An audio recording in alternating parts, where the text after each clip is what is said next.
Bonjour à toutes, bonjour à tous. Donc la table ronde effectivement précédente a porté sur la proximité. Donc la nôtre s'intéressera fort logiquement à l'inverse, la distance, c'est-à-dire au métier de la santé à distance que nous bornerons ici au métier du soin. Et aussi, par commodité de langage, on parlera de prise en charge médicale ou paramédicale des patients à distance donc. Donc cette prise en charge à distance, ça n'aura échappé à personne, ce n'est pas une nouveauté, c'est même une réalité bien installée dans notre écosystème de soins. Les patients l'utilisent de plus en plus. En 2023, 4% des consultations de médecine générale, et il y en a eu beaucoup, étaient des téléconsultations. C'est 100 fois plus qu'en 2019. Et 80% des patients qui s'y sont frottés l'apprécient. Les professionnels de santé l'apprécient aussi, puisque la moitié ou presque des médecins estiment que la téléconsultation leur permet de répondre mieux aux problématiques de santé des patients. Et enfin, le secteur privé, laboratoires pharmaceutiques, medtech, start-up, private equity, mais aussi les puissances publiques qui investissent massivement, tant et si bien que le marché mondial de la télémédecine pourrait croître de l'ordre de 15% par an dans les 10 années qui viennent pour atteindre le chiffre vertigineux de 300 milliards de dollars. Donc, nous sommes à l'aune d'une révolution vertigineuse, point final. En fait, peut-être pas tout à fait point final, puisqu'à bien y regarder, il y a quelques nuages à l'horizon. Un médecin sur 4 reste réticent à l'idée de téléconsulter. Une téléconsultation sur 5 ne respecterait pas les protocoles établis. Et l'écrasante majorité des patients qui téléconsultent n'habitent pas dans les très fameux déserts médicaux, mais sont bien des urbains. Alors, que penser? Métier à distance, jusqu'où en fait? Telle est la question, comme disait l'autre, à laquelle nous allons débattre. Et pour cette discussion, donc, j'ai le plaisir d'être accompagné par 4 personnalités aux expériences et aux perspectives différentes que je vais vous présenter très brièvement, parce qu'il m'a été clairement recommandé de ne pas le faire. Donc Isabelle, présidente de l'Agence du numérique en santé, Kalle, who was the Chief Operating Officer at Karolinska University Hospital in Sweden and is now Deputy CEO at CRI, which the audience may know in France as Livy, one of the European leaders. Et donc en fait, en français, c'est comme Livy, et donc c'est un des leaders dans les soins numériques. Une start-up franco-américaine qui va très prochainement lancer sur le marché de la dermatologie une innovation technologique assez bluffante. Et enfin l'un, professeur de médecine à l'université de Créteil, et secrétaire général de la Société française de radiologie et d'imagerie médicale. Alors pour ce premier temps de notre échange, je me tourne vers vous Isabelle pour une première question. Pensez-vous que ces métiers à distance, ou en tout cas la part du distanciel dans la pratique des professionnels de santé, va inévitablement continuer de croître? Ou dit autrement, à quel besoin ces métiers à distance correspondent-ils et ces besoins vont-ils continuer d'être prégnants? Alors, ça a été dit tout au long de la matinée, le numérique est vraiment entré en résonance avec notre époque. Il suffit de regarder, et tout à l'heure je regardais le nombre d'entre nous qui regardent leur smartphone là, moi y compris d'ailleurs. Ça veut bien dire que ça a changé nos manières de communication, notre manière de vivre, etc. Et donc bien évidemment, au niveau de la santé, les choses sont à l'identique. J'utiliserai pas le mot inévitable qui a été utilisé, que tu as utilisé tout à l'heure. Est-ce que pour moi, inévitable, c'est flûte? J'ai pas pu éviter telle catastrophe, quel truc qui va pas, ou etc. Et donc ça instaure une notion de dégradé. Et quelque part dans le paysage de la télémédecine, il y a que l'interaction physique est le seul gage de qualité, et il y a que la confiance n'est possible que quand il y a une relation directe, et ce qui est partiellement faux. Et donc du coup, le mot inévitable, il fait appel à quelque chose d'un second choix. Moi, je me dis plutôt chouette, et je sais que c'est partagé par beaucoup d'entre nous, parce qu'en fait, le numérique, lui, il est un levier d'amélioration pour le système de santé. Alors, quelle place du distanciel par rapport au physique, si je peux dire?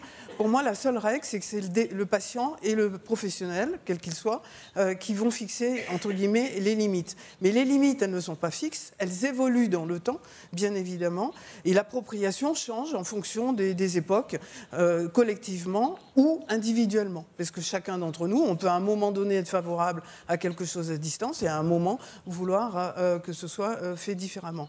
Et tout cet bel équilibre change. En plus, il suffit qu'il y ait une crise, on espère qu'il n'y en aura pas une autre crise sanitaire, et hop, les choses partent dans un autre sens. Ou à l'inverse, s'il y avait une fuite des données, ça partirait carrément dans l'autre sens, et donc du coup, rien n'est stable. Alors du coup, est-ce qu'il y a une appropriation du métier à distance? Oui, c'est une évidence. Les technologies sont de plus en plus opérationnelles. Et moi, ce que je vois arriver, c'est les deux choses qui m'apparaissent importantes. Ça a été dit ce matin, c'est le débit Internet qui permet des transferts de fichiers, de photos, de films, etc. Et je pense par exemple à la chirurgie à distance, hein, parce qu'il n'y a pas que la téléconsultation, hein, il y a bien d'autres métiers. Donc le débit. La deuxième chose, c'est l'arrivée de l'intelligence artificielle générative qui, elle, va nous aider dans l'utilisation du numérique. Il y a des capteurs maintenant qui soient implantés ou pas absolument partout. On parle du smartphone, mais il y a la Smart City aussi, hein, la Smart Home. Donc tout ça va changer. Il y a beaucoup de capteurs. Il y a des difficultés d'accès aux soins, ça a été dit. Alors, on le voit souvent sous l'angle, il n'y a pas de professionnels de santé, etc. Mais il y a aussi un autre angle, c'est une difficulté d'accès, parce qu'il y a des personnes qu'on ne peut pas déplacer, ou qui ne peuvent pas à un moment donné se déplacer. Je ne parle pas d'intempéries, mais il y a aussi les questions d'intempéries, il y a des questions d'âge, il y a des questions de volonté, etc. Et bref, et il y a aussi également, à la fois du côté patient et à la fois du côté professionnel, une volonté de quelque chose d'hybride et plus flexible.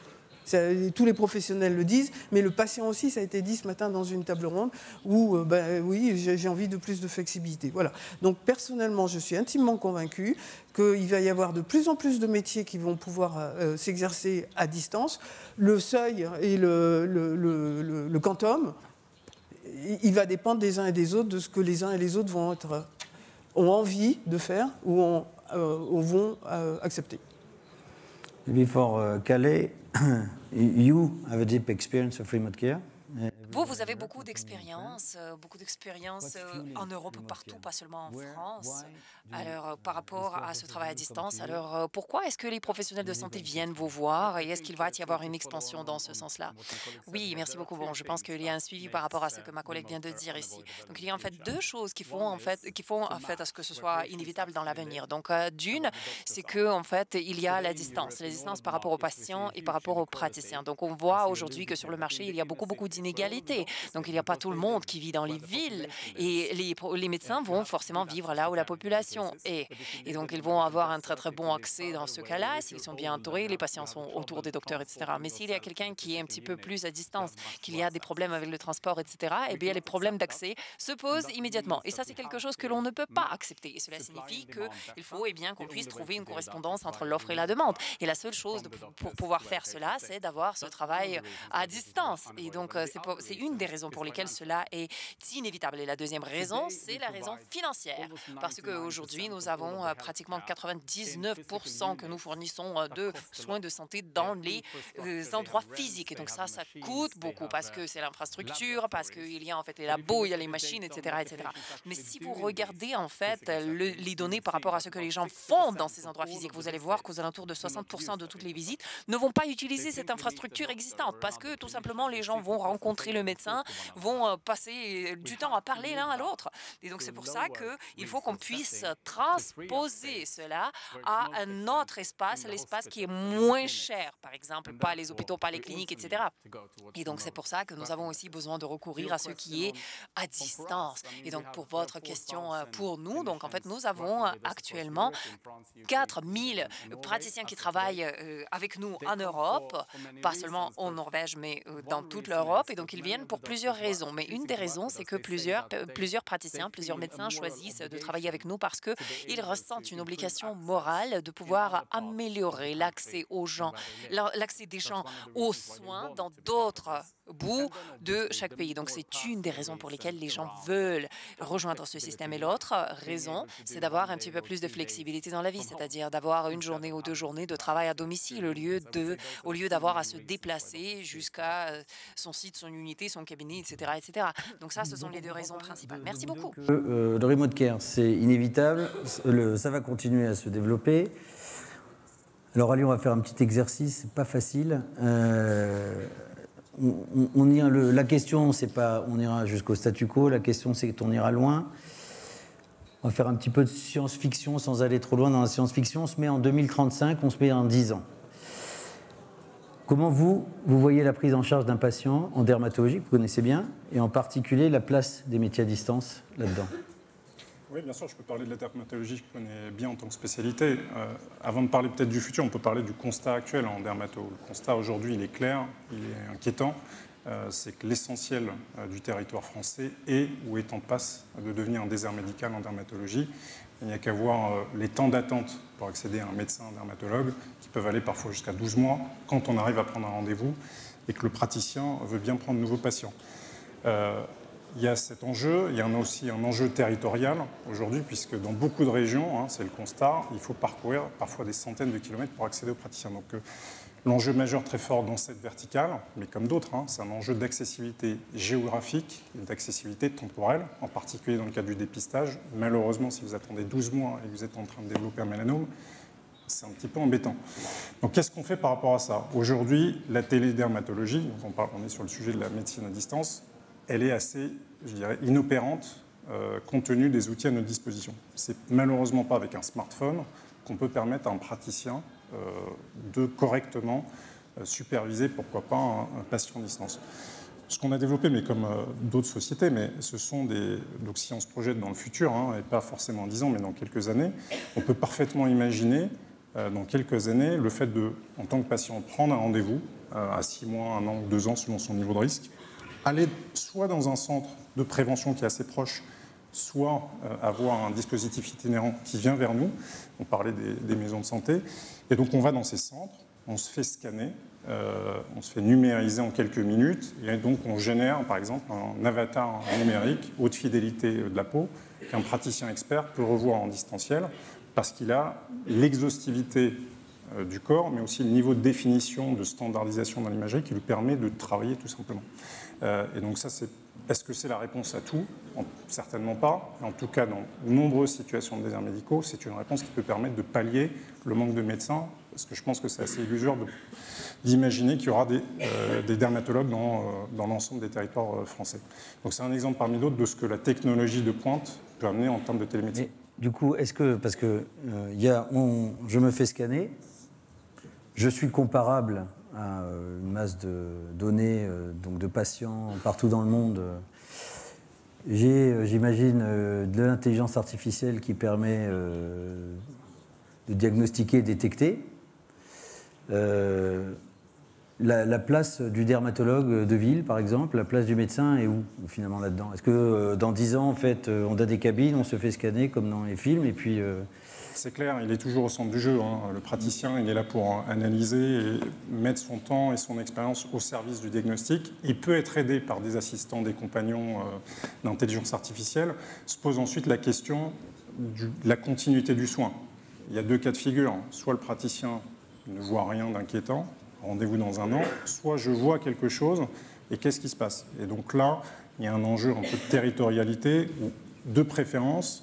Mieux vaut que le praticien qui a revu le scan en distanciel soit suffisamment proche du patient pour pouvoir intervenir physiquement, réaliser une biopsie ou un exercice physique. Mais donc le présentiel va quand même rester, mais la part du remote va s'accroître dans ce type de soins. Kalle, you have, as I said, experiences in many Kale, vous avez parlé, vous avez en fait beaucoup d'expérience dans plusieurs pays différents et donc plusieurs de ces pays sont peut-être un petit peu plus avancés que la France par rapport à ce travail à distance. Donc d'ici 10 ans, quels sont les changements majeurs que vous allez pouvoir mentionner par rapport à ces changements? Alors moi, je pense que ce qui doit se passer, vous avez complètement raison, dans certains pays d'Europe, il y a le progrès qui est un petit peu plus avancé, mais je pense qu'il faut qu'on arrête de parler des soins physiques et des soins à distance parce que d'ici 10 ans, il ne va pas y avoir de patients qui ont soit que les soins physiques, soit que les soins numériques. Donc, rappelez-vous bien que la majorité des patients qui vont être soignés aujourd'hui, on les soigne pas pour la maladie parce qu'ils vont finalement mourir de cette maladie. Donc, ils le gèrent. Et donc, pour nous, en fait, la quantité des interactions, lorsqu'il y a besoin d'avoir une unité physique, les unités physiques doivent y être. Mais lorsqu'on n'en a pas besoin, eh bien, il ne faut pas qu'on utilise cette ressource-là pour les patients qui n'en ont pas besoin. Donc, je pense que ce qu'on peut faire en tant que pays, c'est de le mettre un petit peu au niveau égal, c'est-à-dire de ne pas séparer le physique du numérique. Et je pense que aussi, maintenant, il y a cette tendance d'aller vers ces mesures un petit peu plus qui veulent dire que vous allez avoir un certain investissement pour pouvoir vraiment gérer tous les besoins des patients. Et donc, si vous le faites de manière efficace, eh bien, vous n'avez pas de problème. Donc, je pense que plusieurs pays vont se diriger dans ce sens-là, justement. Alors, merci. On a touché un point qui, quand même, je pense, interroge beaucoup, c'est physical, digital, comment on interconnecte les deux. Donc, un peu plus court terme, est-ce que la part croissante du distanciel qui arrive, est-ce qu'elle va refondre en profondeur le parcours patient? Comment on coordonne du physique, du digital demain, Alain? Merci Nicolas. C'est plus compliqué parce que dans 3 ans, on pourra vérifier si ce qu'on dit, enfin dans 3-5 ans, on va voir si ce qu'on dit est à peu près juste. Déjà, il y a un point très important que vous avez dit au début, qui est à qui ça s'adresse aujourd'hui, parce qu'on peut partir du constat, effectivement, est-ce qu'il y a des patients qui se sentent concernés, des médecins qui se sentent concernés, des paramédicaux qui se sentent concernés. Aujourd'hui, ce que vous avez dit, à mon avis, est fondamental. À qui ça s'adresse? Ça s'adresse à des gens qui ont déjà une offre de proximité. Des gens plutôt catégorie supérieure, des gens jeunes, des gens qui sont appétents aux technologies numériques. Et finalement, on a l'impression que ces outils technologiques de médecine distancielle sont devenus un service complémentaire à des gens qui ont déjà beaucoup d'informations. Donc ça ne répond pas forcément au rationnel initial qui était de dire est-ce que ça apporte quelque chose de plus par rapport à un système de santé tel qu'il est aujourd'hui et avec les défis qu'on a. Ensuite, je crois qu'on ne s'est pas encore posé la question, mais c'est en train de venir sur les moments où justement c'est absolument indispensable d'avoir du digital et des moments où c'est indispensable d'avoir du présentiel. Si on prend un parcours aujourd'hui de soins dans le domaine qui me concerne un peu plus qu'est la radiologie, il y a des moments où le présentiel restera. Les manipulateurs radiologues, ils sont au contact du patient, ils rassurent, ils sont gages de qualité des acquisitions qui sont faites, ça va rester. La radiologie interventionnelle, on va continuer à faire des procédures en live.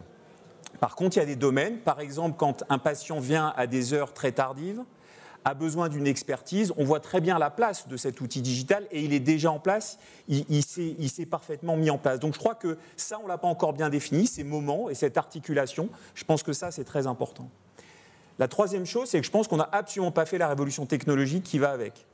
C'est-à-dire qu'on a pris des outils qui sont du présentiel, on a dit on va les utiliser les mêmes pour faire du distanciel, mais on n'a pas transformé les choses. Quand on fait une téléconsultation en radiologie à distance, en téléradio, on a un écran, on a un ordinateur, on lit les images. Mais est-ce qu'on s'est demandé si on voulait voir le patient en direct? Est-ce que tous les dispositifs le garantissent? Est-ce qu'on peut partager un compte-rendu autrement qu'avec un texte vis-à-vis des patients? Je crois que cette transformation des outils digitaux, on ne l'a pas encore faite et que ça, c'est un frein aussi au déploiement dans des nouveaux secteurs de cette télémédecine, en tout cas appliquée au domaine de l'imagerie. Et puis du coup, ça pose la question de la place de ces outils digitaux. Et je suis d'accord que de suivre la table ronde sur proximité, c'est comme si les deux étaient opposés. Mais je crois que si les deux sont opposés, ça voudrait dire que l'un doit substituer à l'autre, qui crée une compétition et encore plus de résistance. Et ça, je suis d'accord qu'il ne faut pas du tout avoir peur de ça. Par contre, il faut trouver quelle est la bonne place. Et c'est vrai que de voir le travail, par exemple, de la British Heart Association, qui a évalué sur une cohorte très importante. Ils ont publié récemment en 2022 sur 127 000 patients. Quelle était la meilleure stratégie pour suivre des patients avec de l'insuffisance cardiaque? On voit que c'est l'articulation d'un monitoring à la maison avec de l'alerte de la consultation présentielle ensuite articulée et phasée, c'est-à-dire avec quelqu'un qui est identifié, qui peut détecter l'alerte, qui est le meilleur opérateur finalement d'un parcours de soins coordonné. Et ça, je crois qu'il faut qu'on travaille avec après une question éthique, et c'est plus pour caler, c'est est-ce qu'on doit tous être monitorés ? C'est-à-dire, est-ce que la santé à tout prix, est-ce qu'on doit avoir des capteurs et suivre sa santé, ou est-ce que c'est une démarche volontaire ? Mais ça, il faudrait revenir au débat philosophique du début des tables rondes ce matin. Ali, on parle de technologie, là, on parle de foisonnement technologique. Isabelle a parlé tout à l'heure de plein de capteurs partout, les montres connectées, enfin bon, il y en a partout. Aujourd'hui, vous le sentiment, parce que vous êtes vraiment dans la technologie médicale, vous avez le sentiment qu'il manque quelque part, il y a une espèce de trait d'union technologique qui manquerait, ou est-ce que les outils finalement sont prêts pour suivre les gens vraiment à distance, où qu'ils soient ? Je rejoins ce qui a été dit là par Isabelle, Calais et Alain. Je pense qu'on est dans la V1 de la télémédecine. La photographie, ce dont on parle maintenant, dans 5 ans, ce sera autre chose. Je vous donne des exemples concrets. Je vois 3 types d'innovations technologiques qui vont changer à la fois la manière dont est pratiquée la téléconsultation actuelle, mais aussi de façon générale, parce que c'était votre question au départ, le parcours de soins de façon générale. Je donne des exemples sur la téléconsultation. Aujourd'hui, si je simplifie, c'est quand même essentiellement un échange vidéo entre le médecin en distanciel et puis le patient. On a assez peu d'informations de capteurs. Il y a des sociétés en France, aux États-Unis, une boîte qui s'appelle Quantique par exemple en France, aux États-Unis, une boîte israélienne qui s'appelle Bina, qui ont développé des applications smartphone qui vont arriver sur le marché, par exemple, de prendre simplement à partir d'un smartphone et en 30 secondes l'analyse d'un visage des constantes vitales. Ça paraît un peu incroyable. Fréquence cardiaque, fréquence respiratoire, taux d'hémoglobine, niveau de stress, c'est incroyable. Et ça va considérablement enrichir la téléconsultation telle qu'on la connaît aujourd'hui. Donc ça, c'est un premier axe technologique. Deuxième axe technologique, c'est évidemment des montres connectées ou des capteurs. Moi, je crois beaucoup au troisième axe dont je parlais via la télédermatologie, mais que je vois aussi arriver dans d'autres disciplines. Ce sont des dispositifs de pointe qui cassent le statu quo et qui bouleversent complètement le parcours de soins et facilite en tout cas l'essor de la télémédecine et change même la nature des acteurs qui sont impliqués sur la chaîne. Je prends un exemple concret d'une verticale métier qu'on connaît tous, c'est l'ophtalmo, qui s'est considérablement transformé dans le parcours de soins ces 20 dernières années. Si on regarde la chaîne un peu réfractive, donc l'analyse de l'acuité visuelle du patient jusqu'à la définition de la correction optique, c'était considérablement transformé par l'arrivée de machines qui permettent aux médecins non plus de gérer tout l'acte de A à Z, c'est-à-dire je capture les données, j'analyse et je fais ma prescription, mais de se concentrer uniquement, en tout cas en premier lieu, sur la partie à haute valeur ajoutée qui est l'analyse médicale pour déléguer des actes techniques de mesure de pression oculaire, d'épaisseur de la cornée, que sais-je. Et donc ce que je veux dire par là, mon point, c'est que ce qui va sous-tendre la télémédecine, je pense que c'est des innovations technologiques, mais je crois beaucoup aussi à la délégation de compétences qui va arriver derrière. Et donc, ça va nécessiter des collaborations entre des fonctions médicales, mais aussi paramédicales, toujours sous la supervision, évidemment, du corps médical, qui a la responsabilité médico-légale, in fine. Alors, on passe à une autre séquence un petit peu, parce que le jusqu'où, ça veut dire qu'il y a des limites. En tout cas, qu'il faudrait peut-être en fixer. Première question peut-être pour vous, Isabelle. Aujourd'hui, les limites au développement du à distance, quelles sont-elles ? Déjà, j'ai quand même souri sur le sujet de la table ronde avec le jusqu'où, parce que moi, j'ai quand même passé une grosse partie de ma carrière professionnelle, et encore aujourd'hui, à pousser les limites. C'est pas, ma question, c'est pas jusqu'où, c'est comment je fais pour déployer. Et je voudrais saluer le travail que font tous les collaborateurs de l'agence, avec toutes les personnes extérieures à l'agence, bien sûr, aussi bien en territoire, ARS et GRAD, qui travaillent à ça, parce que nous, on est plutôt dans le déployer. Donc le jusqu'où, quelque part, aujourd'hui, pour moi, il était un petit peu curieux. Alors, du coup, jusqu'où pour répondre aux questions des limites. Sur la question des limites, il y a des acteurs qui font énormément de choses, on a vu, et ça a été dit, et ce qui arrive, c'est énorme. Je ne sais pas si on se rend compte de ce qui arrive. Moi, j'ai voyé, quand j'étais à la Haute Autorité de Santé, c'est absolument énorme. Donc, du coup, la question, c'est, est-ce qu'on veut subir ce qui arrive, ou est-ce qu'on veut, à l'inverse, porter les transformations pour que le système de santé intègre très astucieusement comme un levier d'amélioration tout ce qui est numérique.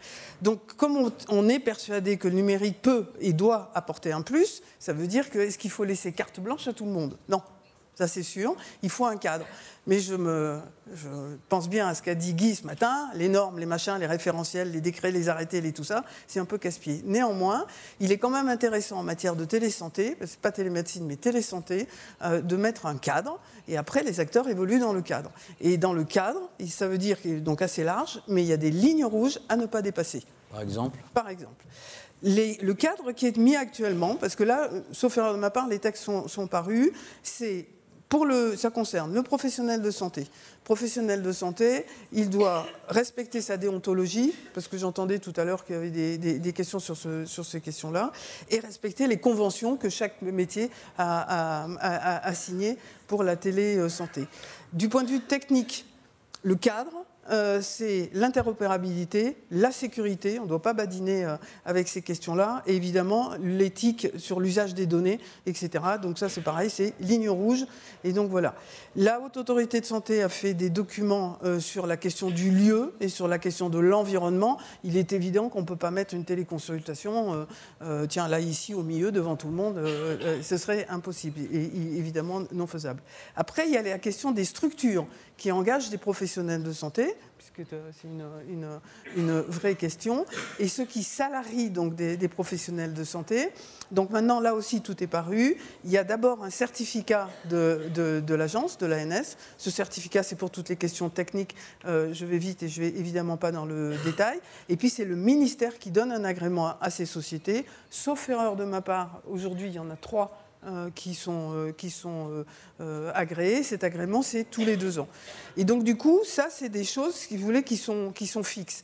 Après, il y a des choses qui m'apparaissent un peu plus floues, mais qui existent au jour d'aujourd'hui dans le cadre, et qui probablement vont évoluer dans le temps, dans un sens ou dans l'autre, d'ailleurs, même si le concept intellectuel est intéressant. Parcours coordonné. D'accord ? Ça se conçoit, bien évidemment, ce parcours coordonné. Sauf qu'il y a 7 millions de Français qui n'ont pas de médecin traitant. Donc déjà, il y a des exceptions s'il n'y a pas de médecin traitant, et c'est tant mieux. Territorialité. Bah oui, mais territorialité, on est d'accord, mais le concept intellectuel, c'est on peut réorienter dans le territoire parce qu'on connaît son environnement et on peut réorienter le patient. Très bien, le concept est intéressant. Mais s'il n'y a pas, il n'y a pas. Donc là aussi, il y a des exceptions. Il y a une question de seuil aussi dans le cadre actuellement, qui je crois d'ailleurs est en train de changer. Bon voilà, ce seuil, est-ce qu'il est bien, est-ce qu'il n'est pas bien, voilà. Donc autrement dit, ce que je suis en train de dire, c'est qu'on ne peut pas laisser une carte blanche. Dominique Pont le disait tout à l'heure, en matière de numérique, il y a des choses qu'il faut vraiment cadrer. Elles ont été cadrées, c'est fait. Pas besoin d'aller inventer ce qui est au niveau européen et de faire du franco-français, ça n'aurait absolument aucun sens. Mais donc il y a un cadre, et puis il y a des choses qui seront peut-être plus à bouger, ou qui bougeront dans la vie, dans le futur. Alain, peut-être une question complémentaire. Les limites, c'est potentiellement des impératifs de qualité, voire des objectifs mesurables de qualité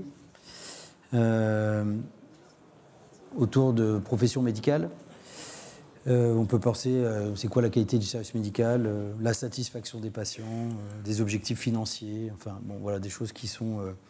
qu'on voit passer depuis longtemps, dont on entend parler depuis longtemps, qui atterrissent jamais complètement.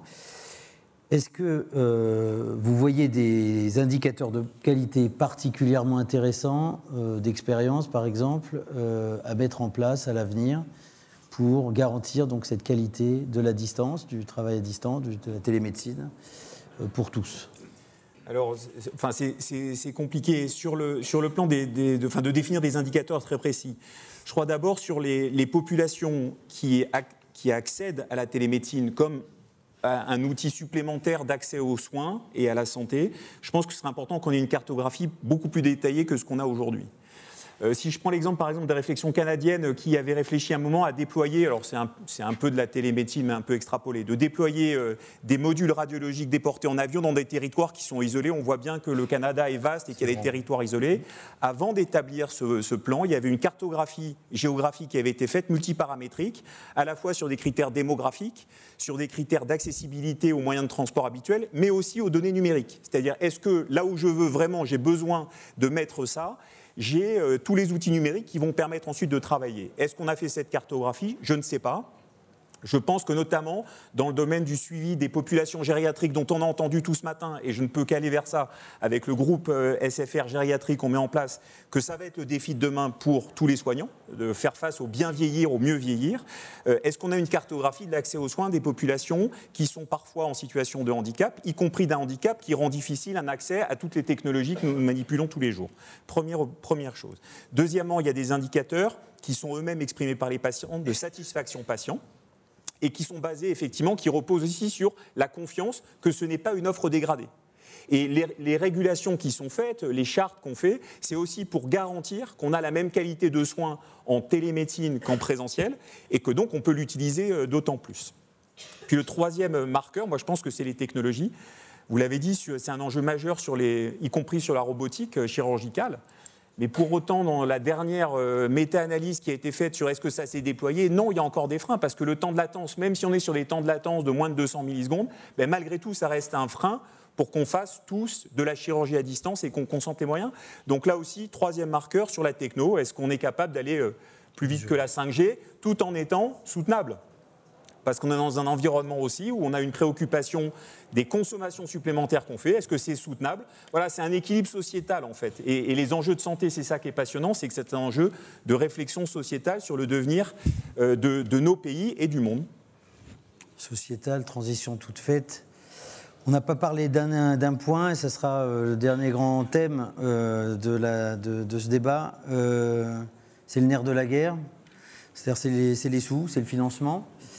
Alors Ali, vous avez un œil d'entrepreneur, vous connaissez la France évidemment, mais aussi d'autres marchés, en particulier des systèmes américains. Comment est-ce que vous jugez le financement de ces innovations technologiques qui sous-tendent les métiers de la distance demain, en France en particulier ? Je dirais que le financement, c'est un peu un continuum que je scindrais presque en deux parties. Il y a vraiment la première partie qui est le financement de l'amorçage en capital risque de l'innovation technologique, tout simplement pour qu'elle soit développée technologiquement et qu'elle arrive sur le marché. Donc ça, c'est la première partie. Deuxième partie du financement, c'est plutôt le financement sous l'angle du payeur. Donc y a-t-il un écosystème favorable de remboursement pour que des technologies prometteuses qui sous-tendent la télémédecine puissent essaimer et tout simplement, en tout cas, être adoptées par les professionnels de santé. Sur le premier point, et je ne le dis pas pour faire plaisir, je suis convaincu à titre personnel que l'État a énormément fait dans le domaine pour soutenir ces sociétés technologiques. Là où il y a un trou dans la raquette, et je n'ai pas la solution, c'est le financement privé qui n'est pas au rendez-vous pour financer ce type de société. En d'autres termes, si vous ne trouvez pas le financement privé, vous n'avez pas accès au financement public, le serpent se mord la queue. Si je vous dis qu'il vous faut plusieurs millions d'euros pour développer un dispositif révolutionnaire, mais qui va voir le jour dans 4 ans, vous avez assez peu de chances en France de trouver des investisseurs privés. Donc ça, c'est le premier point, mais c'est un sujet bien connu. Sur le deuxième point, qui est l'angle du payeur, je pense qu'il faut quand même saluer beaucoup d'initiatives qui sont positives et qui ont été prises ces dernières années. L'article 51, qui est certes perfectible, mais qui permet de tester des innovations, des solutions en dehors du droit commun, c'est une bonne initiative. Il y a eu des remboursements en télémédecine qui sont aujourd'hui réels, ils peuvent être améliorés, mais ça existe, ce n'est pas le cas partout. Je note, je crois que Isabelle y faisait référence, mais le cap de 20% sur la télé-expertise a été levé, c'est une bonne chose. En tout cas, je pense que ça va favoriser considérablement la télé-expertise. En revanche, je pense qu'on peut aller, et tout est perfectible, mais on peut aller beaucoup plus loin, en particulier dans des verticales métiers où on constate qu'il y a une équivalence, je dirais, de qualité de soins entre l'offre en présentiel et l'offre en distanciel. Si on considère qu'il y a une équivalence de soins, pourquoi ne pas instaurer une parité de couverture et de paiement?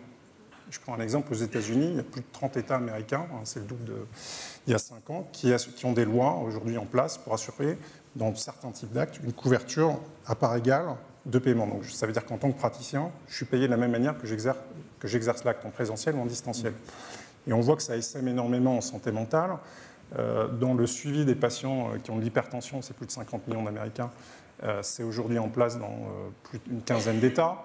En pédiatrie, ça va être le cas prochainement. Et je constate, peut-être pour conclure là-dessus, que les sociétés savantes américaines, soit l'American Medical Association ou alors des sociétés savantes spécialisées en cardiologie et en pédiatrie, sont aujourd'hui le moteur de ces avancées en télédermato. Et donc ces avancées ne viennent pas simplement du payeur, mais elles doivent aussi venir des professionnels de santé.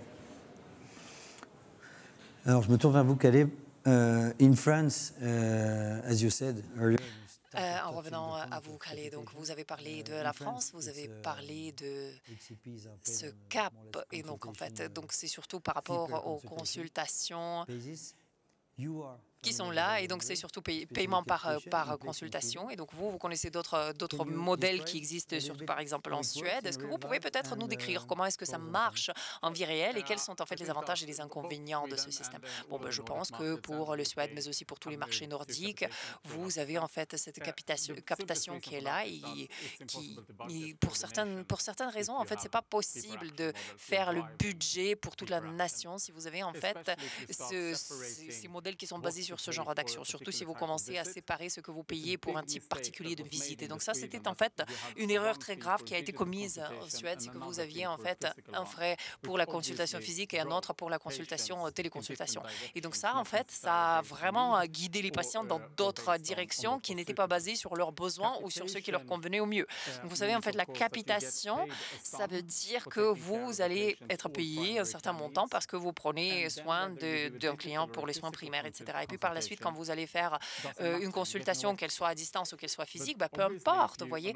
Et donc, en fait, si vous n'êtes pas efficace, si vous ne traitez pas ce patient bien, eh bien, vous allez avoir des coûts qui vont être bien plus importants. Et ça aussi, c'est quelque chose qui incite à faire du travail en préventif, de nous assurer que nous avons bien travaillé avec nos patients et nous avons en fait bien maintenu la santé des patients pour pas empirer la situation.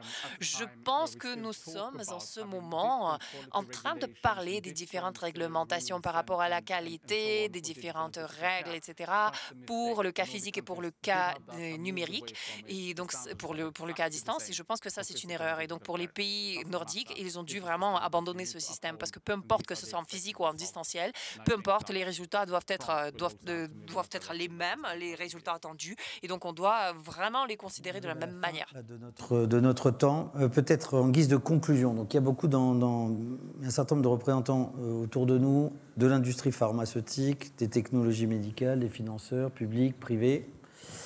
Est-ce que l'un d'entre vous, ou tous, vous pourriez leur donner un axe de réflexion pour participer au développement de ces métiers à distance, au développement harmonieux de ces métiers à distance?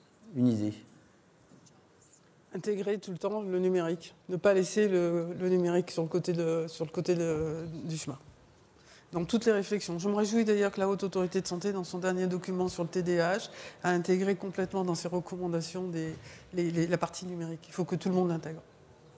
Ouais, ça veut dire structurer les parcours et travailler aussi sur cette structuration de parcours. On est très heureux, par exemple, que la demande numérique d'examen d'image médicale va venir. C'est-à-dire que ça aussi, ça recrée du lien, ça garde effectivement les patients dans quelque chose. Donc, ça, effectivement, de travailler sur pas que l'outil médical, mais aussi sur l'outil de coordination, en fait, articulé entre du présentiel et du digital, ça c'est essentiel. Et puis continuer à pousser sur l'innovation techno, y compris de nos devices du quotidien, parce que c'est comme ça que les jeunes qui se seront acculturés aux devices demain seront finalement des utilisateurs naturels de toutes ces nouvelles données numériques. Je rejoins totalement ce qui a été dit.